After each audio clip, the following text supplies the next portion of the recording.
Hurlbut Story of the Bible by the Reverend Jesse Lyman Hurlbut.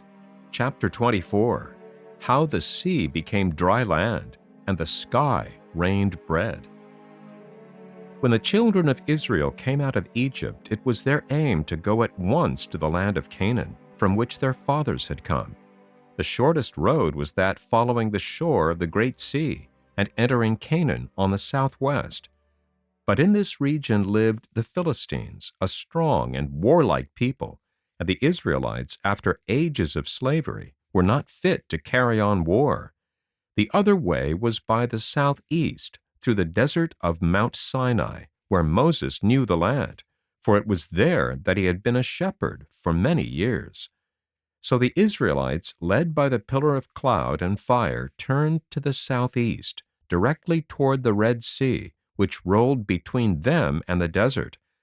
In a very few days they came to the shore of the sea, with the water before them, and high mountains on each side. As soon as the Israelites had left their homes and were on the march, King Pharaoh was sorry that he had let them go, for now they would no more be his servants and do his work. Word came to Pharaoh that the Israelites were lost among the mountains and held fast by the sea in front of them. Pharaoh called out his army, his chariots, and his horsemen, and followed the Israelites, intending either to kill them or to bring them back. Very soon the army of Egypt was close behind the host of Israel, and the hearts of the people were filled with fear. They cried to Moses, saying, "Why did you bring us out into this terrible place, shut in by the mountains and the sea, and with our enemies close behind us?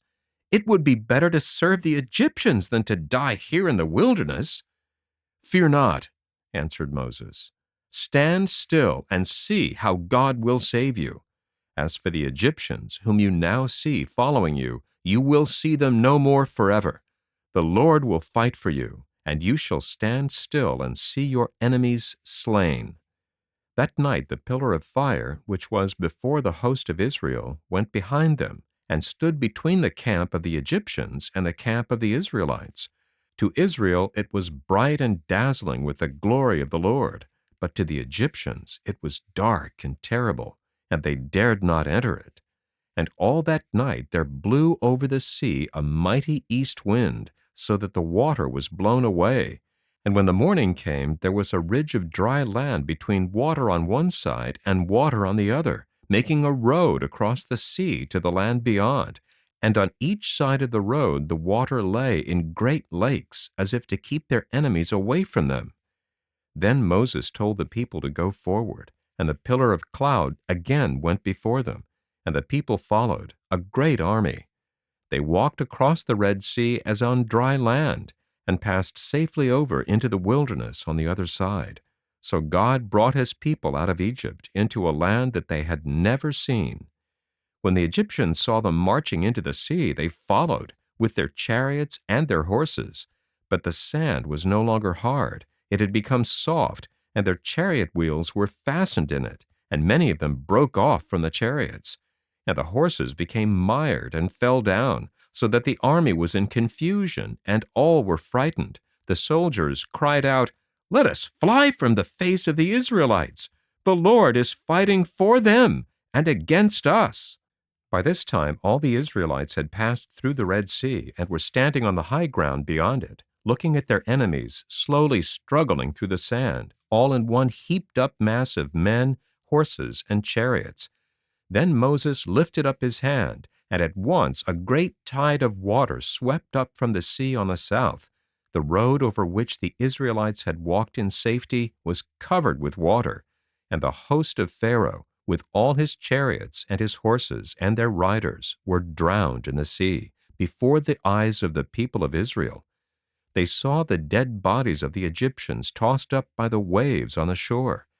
Moses wrote a great song, and all the people sang it together over this great victory, which God had wrought for them. It began thus: "I will sing unto the Lord, for he hath triumphed gloriously. The horse and his rider hath he thrown into the sea. The Lord is my strength and song, and he has become my salvation." And now the people of Israel were no longer in a level land with fields of grain and abundance of food and streams of water. They were in the great desert with a rocky path under them and mountains of rock rising all around, with only a few springs of water, and these far apart. Such a host of men and women and children with their flocks would need much water, and they found very little. They saw in the distance some springs of water and ran to drink of it, for they were very thirsty. But when they tasted, they found it bitter, so that they could not drink it. Then the people cried to Moses, and Moses cried to the Lord. And the Lord showed Moses a tree, and told him to cut it down and throw it into the water. Moses did so, and then the water became fresh and pure and good, so that the people could drink it. This place they named Marah, a word which means bitterness, because of the water which they found there.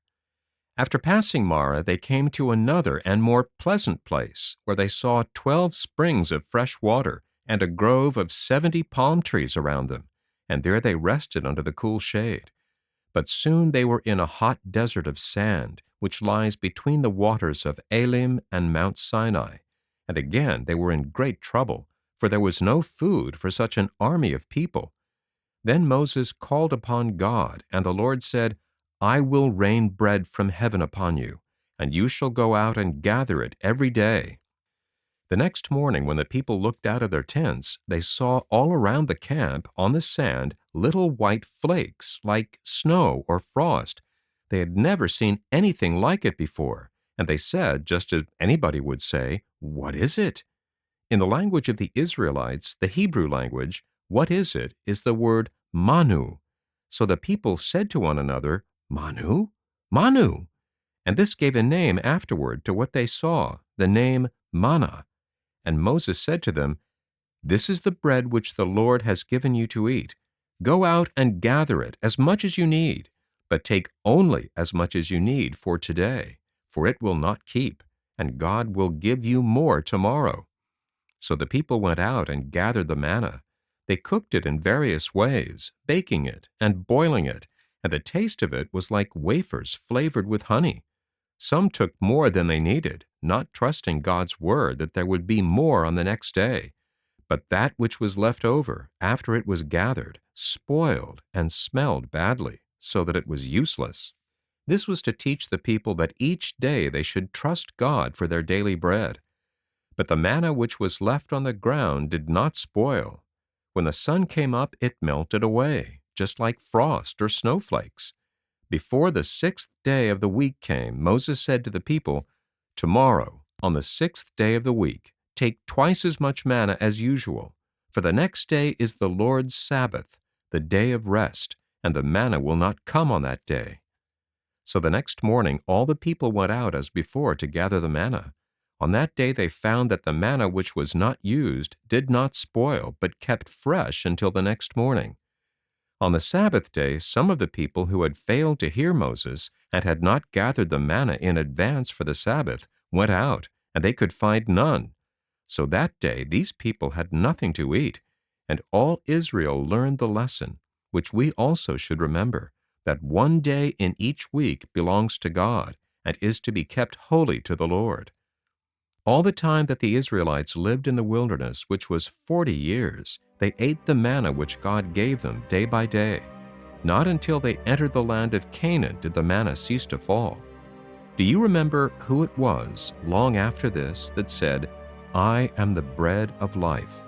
He that cometh to me shall never hunger, and he that believeth on me shall never thirst.